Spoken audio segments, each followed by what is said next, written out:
বিদেশে এসেও যে খুব বেশি এইসব চিন্তায় যে শান্তি দেয় তা না, কিছু অশান্তি নিয়ে মনে হয় বাকি জীবন পর্যন্ত, একেবারে কবর পর্যন্ত এরকম অশান্তি নিয়ে যেতে হবে।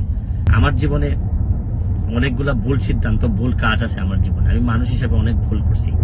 শুরু করিতেছি মহান আল্লাহর নামে, যিনি পরম করুণাময় এবং অত্যন্ত দয়ালু। নিউ ইয়র্কে এসে পৌঁছাইছি। এখন নিজের ভাগনার গাড়িতে করে আমাকে আমার বোনের বাসা থেকে নিয়ে যাচ্ছে আমার মা যে বাসায় থাকেন এই বাসায়।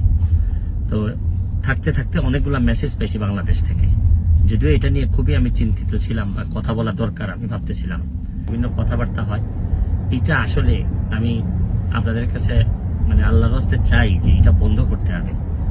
এটা যদি বন্ধ না করেন, মানে অনেক মানুষের অনেক নির্যাতন হয়, অনেক কষ্ট হয়। এইসব যন্ত্রণা আপনাদেরও, আমি প্রায়ই হয়তো এইভাবে যন্ত্রণা আপনাদেরকে দিতে হবে, আপনাদেরও নিতে হবে, আর আপনাদের যন্ত্রণাও আমি নিব। ভালো থাকবেন, সুস্থ থাকবেন।